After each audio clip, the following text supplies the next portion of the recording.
I am Dheeraj Pandey. Today we are going to study computer of standard 8.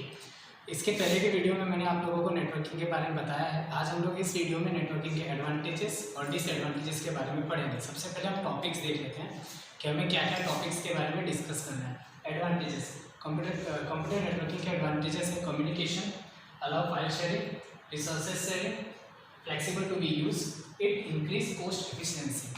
And disadvantages, presence of computer viruses and other malware, lack of independence, it lack robustness, it required an efficient handler. Okay, चलो अब इस topic के बारे में हम detail में बात करते हैं कि कम्युनिकेशन। कंप्यूटर नेटवर्क का सबसे बड़ा एडवांटेज ये है कि हमें कम्युनिकेशन प्रोवाइड करता है, वो भी अच्छा। जैसे कि एक कंपनी में बहुत सारे वर्कर्स है, बहुत सारे उसके वर्कर्स और उनको आपस में कम्युनिकेशन चाहिए, तो नेटवर्क स्टैब्लिश किया जा सकता है। ज़रूरी नहीं है कि वो कंपनी अगर इंडिया में है और उसकी दूसरी ब्रांच फॉरेन में है, दोनों के वर्कर को एक दूसरे से कम्युनिकेशन करने की ज़रूरत पड़ेगी, तो ये नेटवर्किंग करके देता है। नेटवर्किंग के थ्रू ये बड़ी आसानी से हो जाता है। Next topic, allow file sharing. Same example ले लो कि एक कंपनी है इंडिया में, उसका एक ब्रांच है फॉरेन में किसी भी कंट्री में। अब जो यहाँ पर जो भी उनके पास फाइल है वो उन्हें वहाँ तक पहुँचाना ही पड़ेगा। ओके, तो हम लोग का ये प्रोसेस भी नेटवर्किंग के थ्रू किया जा सकता है।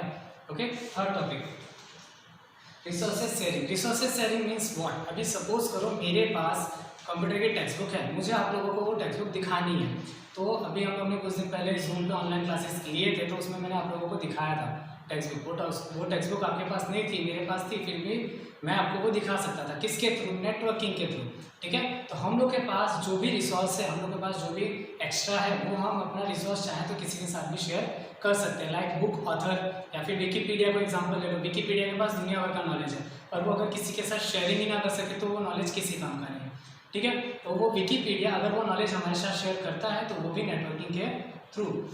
Third, flexible to be use. चलाने में आसान होता है। फ्लेक्सिबल टू बी यूज मतलब चलाने में आसान होता है नेटवर्क। ओके, अगर आप किसी कंप्यूटर नेटवर्क के साथ कनेक्टेड हो तो आप लोगों ने चलाया हो, यूज़ किया हो, तो आपको पता होगा कि नेटवर्किंग करना कितना ज़्यादा इजी है। उसके अंदर फाइल शेयर करना, अपना रिसोर्सेज दिखाना या फिर कुछ भी। आप लोग व्हाट्सअप का एग्जांपल ले लो, अपने फ्रेंड्स के साथ इमेजेस शेयर कर लेते हो, मतलब आप लोग नेटवर्क यूज़ कर रहे हो, तो आप लोगों को नेटवर्क यूज़ करना आता है। इसी से हम बोल सकते हैं कि जो नेटवर्क होता है वो चलाने में ईजी होता है। Last, it increase cost efficiency. Cost efficiency मतलब होता है हम लोग का जो पैसा होता है, जो हम लगाते हैं, वो सही तरीके से यूज़ होता है। ओके, जैसे कि अभी हम लोग ने नेट से एक एप्लीकेशन परचेस कर लिया, फोटोशॉप का एग्जांपल ले लेते हैं। एप्लीकेशन परचेस कर लिया, उसमें हमने पैसे लगाए। ओके, अब उसको अगर हमने नेट से परचेस किया तो हमारा जो कोस्ट एफिशिएंसी, जो हमारा पैसा लग रहा है, वो सही तरीके से यूज़ हो रहा है। ओके, हमारा पैसा कहीं भी वेस्ट नहीं होने वाला। सबसे बड़ी बात इसमें यह है कि हम खुद परचेस कर रहे हैं, तो हमारा लाइसेंस, हमारा आईडी, सब कुछ हमें खुद ही जनरेट करके हमें सब मिल जाएगा। ओके, तो इसमें किसी थर्ड पार्टी की ज़रूरत नहीं है, तो जो बीच का पैसा जाता है वो भी हमारा नहीं जाएगा। तो नेटवर्क की वजह से हम लोगों को कोस्ट एफिशिएंसी का भी बेनिफिट होता है। तो ये थे हमारे नेटवर्क के एडवांटेजेस। अब बात करते हैं डिसएडवांटेजेस। सबसे बड़ी प्रॉब्लम जो कि वायरस है। ओके, आज के टाइम पे सबसे बड़ी प्रॉब्लम है वायरस। वायरस कहीं से भी आ सकता है। आपने कोई अननोन जीमेल ओपन कर दिया, आप लोग के कंप्यूटर में वायरस आ गया।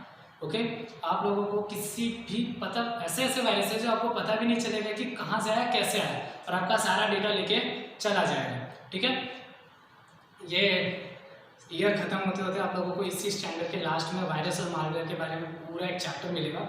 उसमें आप लोग वायरस के टॉपिक्स, मतलब वायरस के टाइप वगैरह सब पढ़ोगे।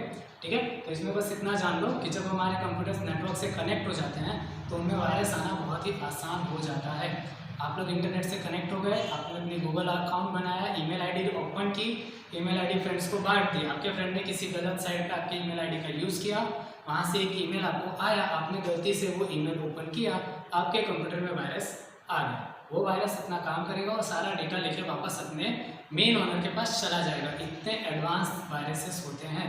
ओके, और वायरसेस इंसान खुद बनाते हैं अपने फ़ायदे के लिए। अभी मैं पूछना कैसे बनाते हैं।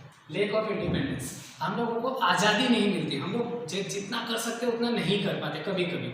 ओके, जैसे कि फोटोशॉप का एग्जांपल मैंने लिया था, तो बहुत टाइम पे ऐसा होता है कि सर हम लोग की इमेजिनेशन तो बहुत हाई है, हम लोग बहुत कुछ करना चाहते हैं, पर वो उतना आगे तक हम लोग को करने ही नहीं दे रहे हैं, उतने फीचर्स हमें प्रोवाइड नहीं कर रहे हैं।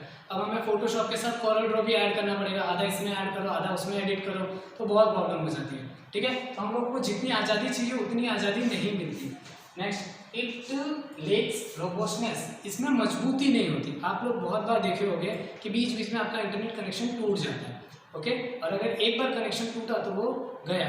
अगर ये तो इंटरनेट की बात है, अगर सपोज करो लैंड जो कि मैंने बताया था एक बिल्डिंग में ही बनाया जा सकता है, एक बिल्डिंग के सारे कंप्यूटर्स को मैंने आपस में कनेक्ट कर दिया सारे, ओके। अब उसमें से एक कंप्यूटर खराब हो गया जो कि मेन सर्वर था, जैसे ही वो मेन सर्वर खराब होगा सारे कंप्यूटर्स बंद, ओके। तो इसमें मजबूती का बहुत ज़्यादा प्रॉब्लम होता है। ऐसा नहीं है कि एक कंप्यूटर खराब हो गया तो आप दूसरा चला सकते हो। आपके घर पे आप बोलोगे मेरे घर पे तो है, स्कूल का बंद होता है फिर भी मेरे घर का चलता है, वो इसलिए क्योंकि आप लोग स्कूल से कनेक्टेड नहीं हो, ठीक है। वो आपका इंडिविजुअल पीसी हो गया, पर्सनल कंप्यूटर हो गया। अगर आप किसी नेटवर्क के अंदर में हो, उस नेटवर्क का एक भी कंप्यूटर गया मतलब सारे कंप्यूटर्स गए, आप एक भी कंप्यूटर नहीं चला पाओगे, ठीक है।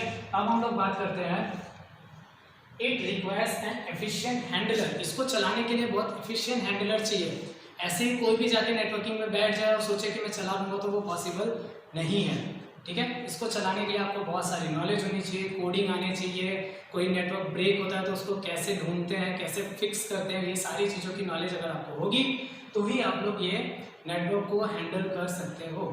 Thanks for watching. इसके आगे के 2-3 टॉपिक बचे हैं, वो नेक्स्ट वीडियो में आपको मिल जाएगा। Thank you.